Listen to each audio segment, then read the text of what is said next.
ചലനം പദ്ധതിയുടെ ഭാഗമായി മുക്കം നഗരസഭ കുടുംബശ്രീ CDS ഹരിത ബോക്സ് നിർമ്മാണ പരിശീലനം സംഘടിപ്പിച്ചു. ഒരു അയൽക്കൂട്ടത്തിൽ നിന്നും ഒരു റിസോഴ്സ് പേഴ്സണെ തിരഞ്ഞെടുത്ത് 300 പേർക്കുള്ള പരിശീലനമാണ് ആദ്യഘട്ടത്തിൽ നടത്തുന്നത്. മാലിന്യമുക്ത നവകേരളം പദ്ധതിയുടെ ഭാഗമായി കുടുംബശ്രീ സംസ്ഥാന തലത്തിൽ വിവിധങ്ങളായ പരിപാടികളാണ് നടത്തിവരുന്നത്. ഇതിന്റെ ഭാഗമായാണ് മുക്കം നഗരസഭയിലെ മുഴുവൻ വീടുകളെയും ഹരിതഭവനമാക്കി മാറ്റുക എന്ന ലക്ഷ്യത്തോടെ കുടുംബശ്രീയും വിവിധങ്ങളായ പരിപാടികൾ സംഘടിപ്പിക്കുന്നത്. പദ്ധതിയുടെ ഭാഗമായി മുക്കം നഗരസഭയിലെ കുടുംബശ്രീ CDSന്റെ ആഭിമുഖ്യത്തിൽ ഹരിത ബോക്സ് നിർമ്മാണ പരിശീലനം സംഘടിപ്പിച്ചു. ഒരു അയൽക്കൂട്ടത്തിൽ നിന്നും ഒരു റിസോഴ്സ് പേഴ്സണെ തിരഞ്ഞെടുത്ത് 300 പേർക്കുള്ള പരിശീലനമാണ് ആദ്യഘട്ടത്തിൽ നൽകുന്നത്.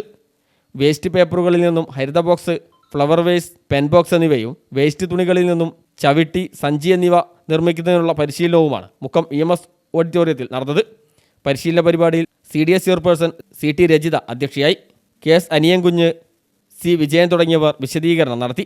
ഹരിത കേരള മിഷൻ ട്രെയിനർ രമ ചെറുവത്തൂർ പരിശീലനത്തിന് നേതൃത്വം നൽകി. പരിശീലനത്തിൽ നിർമ്മിച്ച ഉൽപ്പന്നങ്ങൾ മെമ്പർ സെക്രട്ടറി ജില ഏറ്റുവാങ്ങി. IRG ബിന്ദു, ഷൈനി തുടങ്ങിയവർ സംസാരിച്ചു. News bureau, Mukkam.